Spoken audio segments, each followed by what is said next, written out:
जय जय राम हरे राम राम जय जय राम हरे जय जय जय आणि नारद आणि ऐकलं असेल कधी.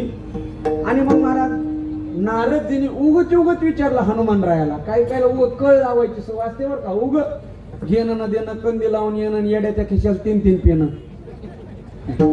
असती सवय महाराज. हनुमानरायाने उगत विचारलं म्हणले, आपलं नारदीने उगत विचारलं म्हणले, हनुमाना रात्रंदिवस जय श्रीराम जप करता, पण तुम्हाला माहिती का सगळ्यात मोठा भक्त कोणता? ते म्हणजे मला ह्याच्यातलं काय माहित नाही बा. सगळ्यात मोठा भक्त ते काय घेणं देणं, आपण देवाचं नाम नाही ना, तुम्हाला माहित पाहिजे.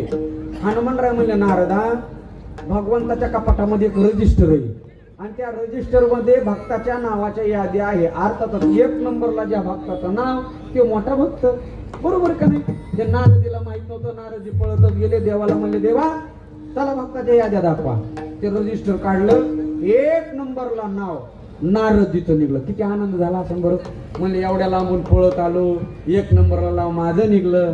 म्हणले हनुमानरायचं नाव कुठं आहे का बघावं ना. सगळी यादी वाचली, हनुमानरायचं नाव कुठंच नव्हतं.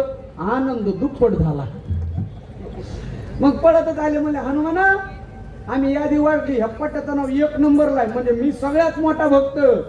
हनुमानराय म्हणले माझं नाही, तुमचं कुठंच नाही. म्हणले काकड्या सुद्धा नाही, तुमचं कुठंच टाकलं नाही. हनुमानराय म्हणले नारद तुम्ही काय बघितलंय? म्हणले मी कपाटातली वही बघितली. हनुमानराय म्हणले खिशातली डायरी बघितली का देवाच्या? म्हणले ते विसरलोच ना, आणि जा बघून या. पळतच हनुमान नारदजी पळत देवाकडे आले. म्हणले देवा कपाटातली वही बघितली, मग अशी का डायरी सांगता येत नव्हती का? देव म्हणले नारदा तुम्ही विचारलंच नाही. शहाणी माणसं विचारल्याशिवाय सांगत नसतात, आणि जे विचाराच्या अगोदर सांगतात ती शहाणी नसतात. हा खरा सिद्धांत आहे बरं का. नळ निळाला माहित होता आपल्या हातून दगड तरतात, पण सांगितलं का? नाही ना. राम प्रभूने विचारल्याच्या नंतर सांगितलं, याला म्हणायचं शहाणा मनुष्य. आणि म्हणले बघू द्या बरं. लगेच देवाने आपल्या खिशातली डायरी काढली, नारदीच्या हातात दिली, यादी वाचायला सुरुवात केली. 1 नंबरला नाव हनुमानरायाचं होतं. नारदीचं कुठंच नाव नव्हतं. नारदी म्हणतात हनुमाना हा घोळ काय रे? कपाटामध्ये जी डायरी तिच्यावर काही भक्ताचे नाव आहेत, खिशामध्ये एक डायरी त्याच्यामध्ये त्या भक्ताचे नाव आहे, हा फरक कसं काय? ऐका, भगवान परमात्मा उत्तर देतात. म्हणतात नारदा कपाटामध्ये जे रजिस्टर आहे त्या रजिस्टर मध्ये त्या भक्ताचे नाव आहेत जे भक्त माझी भक्ती करतात, आणि खिशातल्या डायरीवर त्या भक्ताचे नाव आहेत ज्या भक्ताची भक्ती मी स्वतः करतो. याला म्हणतात भगवान परमात्मा सुद्धा आपली भक्ती करतो, पण हृदय कसं असावं लागतं ना. तुकोबारे म्हणतात माझ्या मोठ्या प्रेमाने माझ्या भक्तिभावाने मी तुला हृदयात जागा दिली. आता हात भक्तिभाव अव्याहात पर्यंत शेवटपर्यंत टिकू दे. अभंगाचं 3रं चरण. उपजला भाव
तुकोबारा म्हणतात देवा माझ्या मोठ्या प्रयत्नाने माझ्या सद्बुद्धीने माझ्या हृदयामध्ये तुझ्याविषयी जो भक्तिभाव जागृत झालेला आहे तो शेवटपर्यंत जाऊ दे. काय आहे बघा, परमार्थामध्ये मनुष्य शेवटच्या श्वासापर्यंत टिकलं हे सांगता येत नाही बरं का.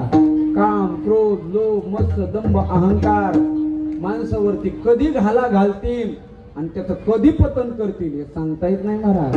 मोठमोठ्याला त्रास दिला या रोगाने, मोठमोठ्याला. माऊली म्हणले एकाची साठी तर पिnnली, एक सृष्टीवरी सृष्टी केली. हे सामान्य माणसाचं वर्णन आहे का. विश्वामित्राचा परमार्थ शेवटपर्यंत टिकला नाही, अर्ध्यातच संपला. म्हणून देवा शेवटपर्यंत राहू दे. कधी उपजला भाऊ तुमचे कृपे सिद्धी जावो. सिद्धी म्हणजे शेवटपर्यंत टिकू दे. विश्वामित्र सामान्य मनुष्य नव्हता महाराज. 60,000 वर्ष तपश्चर्या केली होती. 60,000 वर्षे. त्यावेळेस आयुष्य तेवढं होतं. 20,000 वर्ष तप केलं, लोभाला जिंकून घेतलं. 20,000 वर्ष तप केलं, क्रोधाला जिंकून घेतलं. 19,000 वर्ष तप झालं, कामाला जिंकायला 1 वर्ष बाकी होतं. किती वर्ष झोपल्या ना. हो नाही झोपलं इमानदार आहे. झोप एकटी कधीच येत नाही. तिच्या अगोदर तिची लहानी बहिणी येते, तिचं नाव टुकली.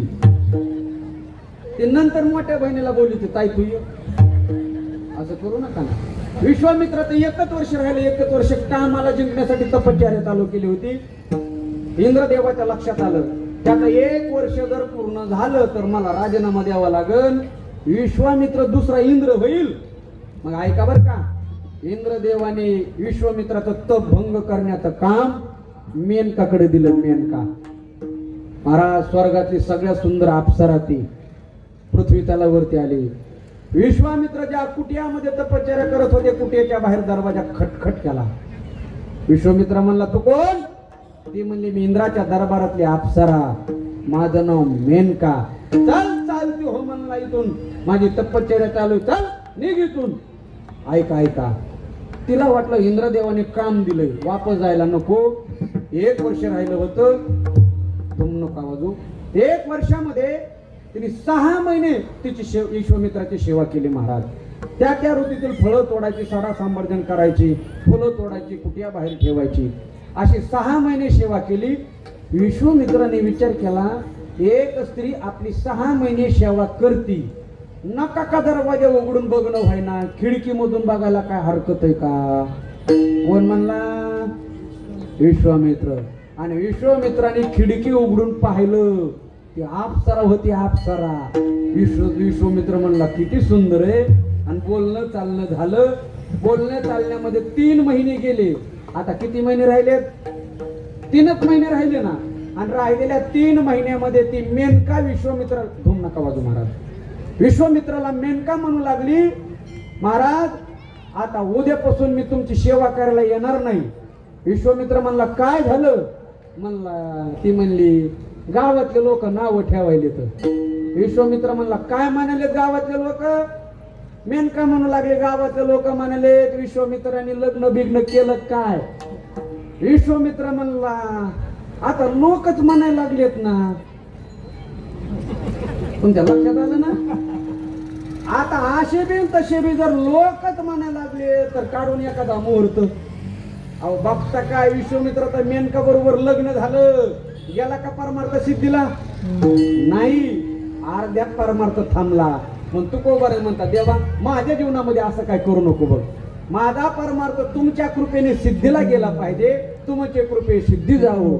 आता ह्याच्यापेक्षा माझ्या जीवनामध्ये कोणताही मोठा लाभ नाही. अभंगाचं शेवट.